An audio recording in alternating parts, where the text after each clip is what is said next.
نماز کے بعد سلام دعا ہوئی، میرے آقا ممبر پہ تو جلوہ فراز ہو گئے۔ توجہ، ممبر پہ میرے آقا کونین چڑھے، غلاموں نے جب دیکھا تو ان کے لیے عید سے کوئی بات کم نہ تھی۔ جناب والا خوشی سے خوشی ہو گئی، جس کے صدقے انہیں عید ملی، جس کے صدقے انہیں ایمان ملا، جس کے صدقے انہیں قرآن ملا، جس کے صدقے انہیں ایمان ملا، جس کے صدقے انہیں وجدان ملا، جس کے صدقے انہیں رمضان ملا، اور جس کے صدقے انہیں قرآن ملا۔ آج وہ محمد عربی اپنے ممبر پہ جلوہ فراز ہیں، اصحاب پیغمبر اپنی محبت کا جناب والا دستور قائم رکھتے ہوئے سرکار کی بارگاہ میں بیٹھے ہیں۔ میرے سرکار بولنے لگے، فرمایا او میرے غلاموں توجہ چاہوں گا، مجھے یہ بتاؤ میرا کسی بندے پر کوئی لین دین ہے یا کہ نہیں؟ میری زندگی میں نے کسی کے ساتھ کوئی زیادتی یا کوئی ظلم کیا ہے یا کہ نہیں؟ میں یہ چاہتا ہوں کہ مجھے ابھی ابھی بتایا جائے اور میری زندگی میں میرا بدلہ لیا جائے، تاکہ کل قیامت کے دن رب العالمین کی بارگاہ میں میرا کوئی غلام اٹھ کر یہ نہ کہے کہ محمد نے ہمارے اوپر ظلم معاذ اللہ کیا ہے یا زیادتی کی ہے۔ میرے آقا کونین نے جب یہ باتیں کی تو صحابہ رو پڑے، رو کر کہنے لگے آقا نہ کسی نے جناب والا کسی سے جناب والا آپ کا کوئی لین دین تھا یا ہے یا ہوگا۔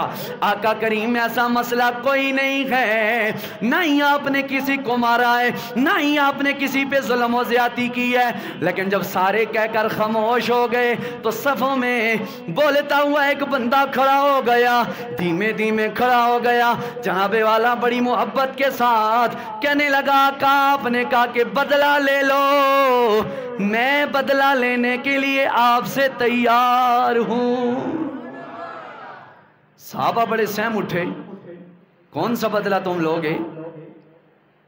مسجد نبوی ہے، صحابہ کا اجتماع ہے، دلائل کے ساتھ میں بات کر رہا ہوں۔ بندہ کھڑا ہو گیا، کہنے لگا آقا میں نے بدلہ آپ سے لینا ہے۔ میرے آقا کونین نے فرمایا میرے غلام کون سا بدلہ؟ فرمایا آقا فلاں غزوے کے موقع پر جب آپ دشمنوں کے سامنے ہماری صفیں درست فرما رہے تھے، آپ کے ہاتھ میں چھڑی تھی، چھڑی ڈنڈا، اس وقت آپ نے جناب والا وہ چھڑی مجھے ماری تھی، وہ چھڑی جناب والا میرے جسم پہ لگی تھی۔ اب میں چاہتا ہوں کہ وہ بدلہ آپ سے لیا جائے۔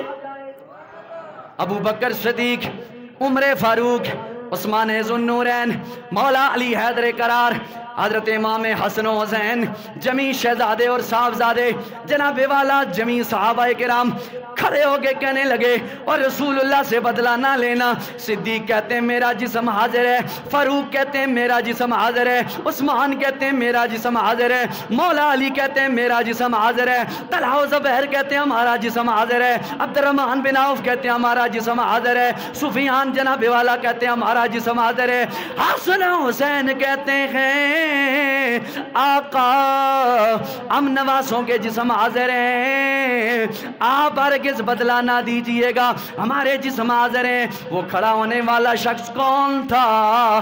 صحابی رسول تھا جس کا نام حضرت عکاشہ رضی اللہ عنہ تھا۔ عکاشہ آئین کے ساتھ، آئین کا فلی شین شاہ، عکاشہ وہ تھا۔ سارے صحابہ نے کہا ہم بدلہ لینے کے لیے دینے کے لیے تیار ہیں۔ میرے آقا نے غلاموں سے فرمایا نہ اس نے بدلہ مجھ سے لینا ہے، میں ہی اپنی پشت ظاہر کروں گا۔ عکاشہ نے کہا حضور جب آپ نے چھڑی ماری تو میرا جسم جو قمیض تھی مجھے لگی ہوئی نہیں تھی، جسم ننگا تھا، اب میں یہ چاہتا ہوں کہ جب آپ کو میں چھڑی ماروں تو آپ کا جسم بھی ننگا ہونا چاہیے۔ کہرام مچ گیا، اللہ اکبر، مسجد نبوی کے اندر جناب والا شور شرابہ اٹھنے لگا، محبت کی یہ بولی بولنے لگی، رسول اللہ کے جسم پہ عکاشہ کیسے چھڑی مارے گا؟ لیکن زمانے والے دیکھ رہے تھے، اصحاب پیغمبر وفادار صحابہ کرام اہل بیت یہ منظر دیکھ رہے تھے، عکاشہ کے ہاتھ میں چھڑی تھی، میرے مصطفیٰ نے فرمایا عکاشہ چھڑی لو، اپنا بدلہ لو۔ عکاشہ جناب والا بڑے محبت کے ساتھ چھڑی لے کر سرکار دو عالم صلی اللہ علیہ وسلم کے قریب آئے. حضرت صحابہ کرام بڑے جناب والا حرکت میں آ گئے. عکاشہ کیسی بے ادبی کرنے لگے ہو؟ جس محمد کے جناب والا اٹھنے کی رب قسمیں کھاتا ہے، جس محمد کے جناب والا بالوں کی رب قسمیں کھاتا ہے، جس محمد کے چہرے کی رب قسمیں کھاتا ہے، جس محمد کے ہاتھوں کی رب قسمیں کھاتا ہے، جس محمد کے چلنے کی رب قسمیں کھاتا ہے، جس محمد کے سونے کی رب قسمیں کھاتا ہے، جس محمد کے شہر کی رب قسمیں کھاتا ہے، جس محمد کے جناب والا اولاد کی عزت کی باتیں رب قرآن میں کرتا ہے، وہ کس طرح جناب والا محمد کو جناب والا چھڑی مارنا میرے رب گوارا کرے گا؟ حضرت عکاشہ جب آگے بڑھے، اصحاب پیغمبر سے میرے مصطفیٰ نے فرمایا میرے غلاموں چپ کر جاؤ، آج عکاشہ اپنا بدلہ لینا چاہ رہا ہے، قیامت والے دن یہ مجھ سے بدلہ مانگے گا تو یہ مجھے منظور نہیں، یہ اپنی زندگی میں مجھ سے بدلہ لے لے. اللہ اکبر. عکاشہ چھڑی لے کر سرکار کے قریب آئے، کہنے لگے حضور آپ اپنا جسم مقدس، اپنی مہر نبوت جناب والا ننگی کریں، آپ اپنی جناب والا قمیص اوپر کریں. میرے آقا دو عالم نے اپنی قمیص اوپر اٹھائی، عکاشہ چھڑی دور رکھ کے اپنے لبوں کو سرکار کی مہر نبوت پر ختم نبوت کو دونوں لبوں سے بوسہ دے کر زمانے والوں کو بتا دیا. عکاشہ چھڑی نہیں مارنا چاہتا تھا، عکاشہ تو یہ دنیا میں اصحاب پیغمبر میں یہ نمبر لینا چاہتا تھا کہ میرے نبوت کو اگر عکاشہ نہیں چومے گا تو کون چومے گا؟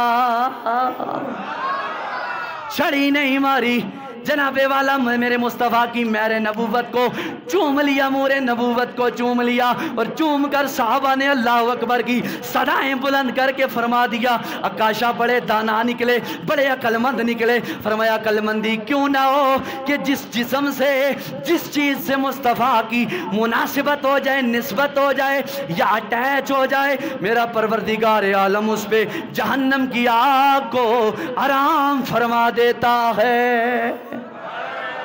اور گویا اللہ اکبر یا رسول حق چاہے تو گویا صحابہ پیغمبر عکاشہ کہنے لگے کہ حشر میں ان کی شفاعت کے حوالے ہوں گے، حشر میں ان کی شفاعت کے حوالے ہوں گے، ہم گناہگاروں کو سرکار سنبھالے ہوں گے، ہم گناہگاروں کو سرکار سنبھالے ہوں گے. سرکار نے حضرت عکاشہ نے سرکار کے جسم کو چوما. فرمایا میں کون ہو سکتا ہوں، کس باپ کا بیٹا ہو سکتا ہوں؟ سرکار آپ کی طرف میلی آنکھ سے بھی دیکھوں، لیکن آج مسجد نبوی میں یہ منظر میں نے کائنات والوں کو بتانا تھا، دکھانا تھا کہ عکاشہ نبی کے صحابہ نبی کے بے ادب و گستاخ نہیں ہوتے. نبی کے صحابہ نبی کے نام پہ مر مٹنے کا جذبہ کل بھی رکھتے تھے، آج بھی رکھتے ہیں، اور صحابہ کے ماننے والے صبح قیامت تک اصحاب پیغمبر کی بھی عزت پہ جناب والا عظمت عزت کی بات ٹکا کے کریں گے، بجا کے کریں گے، چاہے صدیق اکبر کی صداقت ہو، فاروق اعظم کی عدالت ہو، عثمان غنی کی حیا ہو، مولا عالیہ کی حیدر قرار کی شجاعت ہو. یہ حضرت عکاشہ نے جب منظر کیا تو سرکار کے صحابہ بیٹھ گئے اور دل سہم گیا، مزہ آ گیا. عکاشہ بازی لے گئے ہو. فرمایا آج موقع تھا، سرکار جاتے جاتے سرکار اپنی جدائی کا بھی داغ دے رہے ہیں، لیکن سرکار کے جسم سے میرے ہونٹ مس ہو گئے ہیں، اب وارے ہی نیارے ہو گئے ہیں کہ سرکار آپ سے میرا اگر جسم لگ گیا ہے تو یقیناً اللہ مجھ پہ کرم ہی کرم مزید فرمائے گا.